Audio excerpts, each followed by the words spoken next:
भव्यात्माओं, एक हाइकू के माध्यम से आपके सामने बात रखेंगे। पाता भाता ना, जो भाता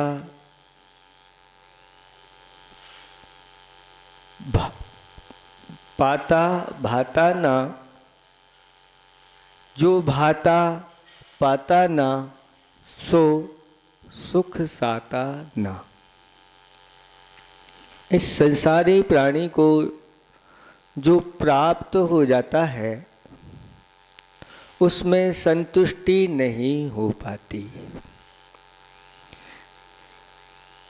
पड़ोसी को देख करके, पड़ोसी का अगर ज़्यादा वैभव है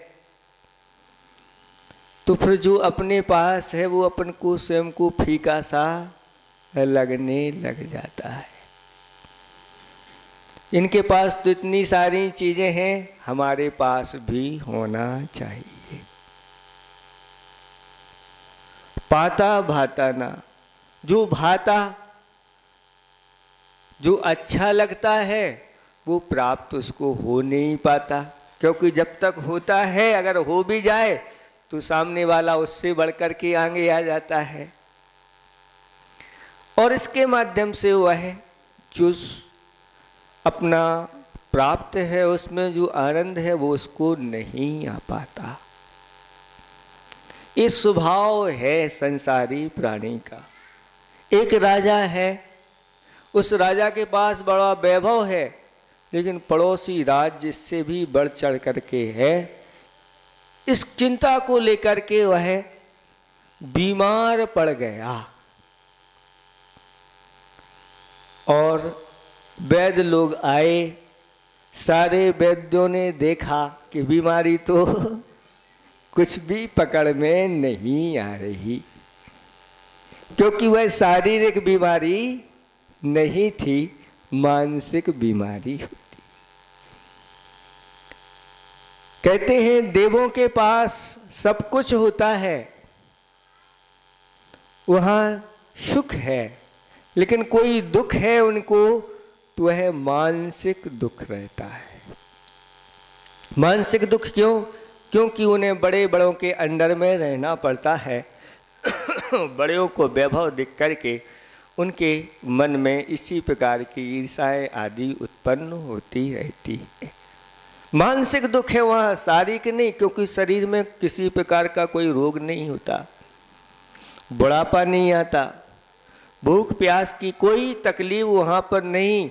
वहाँ पर तो वातावरण भी ऐसी रहता है, सारा अनुकूल, सब चीज़ों की सब इच्छाएं भी पूर्ण हो जाती। लेकिन एक बार जो वैभव मिल गया जिसको, वो जीवन पर्यंत वैसा ही रहता है। यहाँ से जो पुण्य जैसा लेके गया है वहाँ पर जैसा उत्पन्न हुआ है उसको वैसे ही जीवन पर, ऐसे नहीं कि वहाँ पर देव कोई विशिष्ट पुण्य का संचय कर ले और दूसरे देव से वो और बड़ा बन जाए।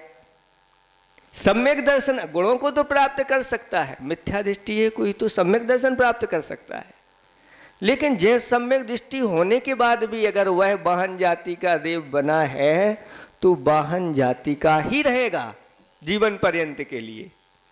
ऐसा नहीं कि उसको सम्यक दर्शन हो जाए तो कुछ उसकी विशेष तरक्की हो जाए, होता नहीं। यहाँ मनुष्यों में तो ऐसा हो जाता है कि यहाँ पर वह धर्म पुरुषार्थ करता है, साथ साथ में अर्थ पुरुषार्थ भी करता है और भाग्य चमक करके आता है तो यहाँ पर रंक जो है वह राजा बन जाता है, और राजा जो है उसका भाग्य ऐसा गिरता है कि वह रंक बन जाता है। वह राजा बीमार है इसलिए कि पड़ोसी का राज्य हमसे बढ़ चढ़ करके है, दिखाया गया सब कुछ, लेकिन कोई भी रोग नहीं निकला। अब रोग वहाँ पहुँचते हैं उसने और राजा की परिस्थिति वह समझ जाते हैं। वो कहते हैं ऐसा कोई विशेष रोग नहीं है, इनका रोग बहुत जल्दी ठीक हो जाएगा। ऐसे व्यक्ति के इनको वस्त्र लेकर के दो, कुर्ता या कमीज लेकर, कमीज जो होती है उसको ला करके दो जो व्यक्ति सुखी हो। अगर उसके इनके लिए वह वस्त्र दिए जाएंगे तो ये बिल्कुल स्वस्थ हो जाएंगे।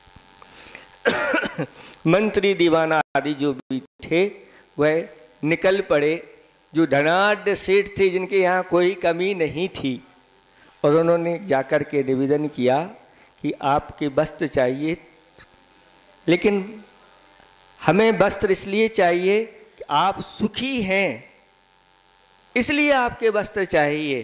तो वह सेठ जी कहते हैं मेरे पास सब कुछ है लेकिन मैं सुखी नहीं हूँ, कोई ना कोई कमी तो है। किसी के यहाँ पुत्र ऐसा हो जाता है कि उसके कारण से दुखी रहते हैं, किसी की पत्नी ऐसी आ जाती है उसके कारण से दुखी रहते हैं, किसी के पिताजी ऐसे मिल जाते हैं, किसी के बेटे ऐसे हो जाते हैं, कुछ ना कुछ नो कमी यहाँ पर होती है, क्योंकि ये मनुष्य जीवन सुख और दुख दोनों से मिला होता है। सर्व सुखी जो संसार विषय सुख हो तो तीर्थंकर पुण्योदय जिनके तिनके भी नाही सदा। ये मनुष्य जीवन में हमेशा कोई सुखी रहे ऐसा नहीं है। और भी अन्य और सेठ जी के यहाँ जाना हुआ, सब ने कह दिया कि हम सुखी नहीं, सब ने अपनी अपनी विकल्प सामने रख दिए। बहुत सारे घरों में जाना हुआ लेकिन कहीं भी कोई नहीं। होते होते शाम हो गई, अंधेरा सा हो गया, और ढूंढते ढूंढते कान में बंसी की आवाज़ सुनाई दी, नदी के उस तरफ से आ रही थी, और उन लोगों ने अनुमान लगाया ये चैन की बंसी बजा रहा है, चलो इसके पास जाते यही सुखी दिखाई दे। और उससे लिया क्यों तुम सुखी हो? वह कहता है मैं तो सुखी हूँ, इसीलिए मैं चैन की बंसी बजा रहा हूँ, मुझे कोई दुख नहीं ना कोई चिंता है। तो कहते लाओ जल्दी से अपने वस्त्र मुझे दे दो। वह कहता है मेरे पास पहनने के लिए लंगोट के अलावा कुछ नहीं है, इसलिए मैं सुखी हूँ।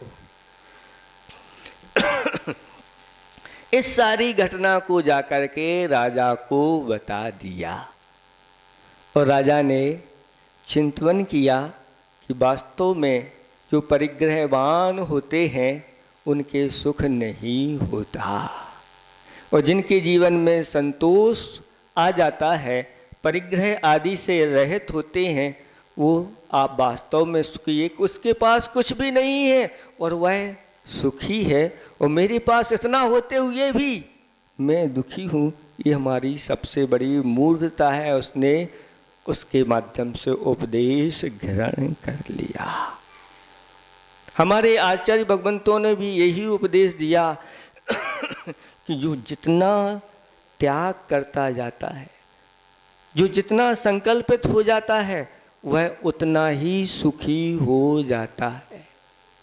कुछ लोग ऐसे पढ़ लिख जाते हैं और वह कहने लगते हैं ये तो सब दुनिया के विकल्प संकल्प, ये भी विकल्प हैं, लेकिन ये विकल्प संकल्प जो होते हैं हमारे जीवन में संतोष को धारण कराते हैं, और अन्य विकल्पों से उसको छुट्टी हो जाती है। कोई याद रखे, इसलिए जो खाना सो जो खा लो, जो पीना पे, अब कौन याद रखे कि मुझे इतनी हरी लेना है, ये लेना है, ये लेना है, नहीं।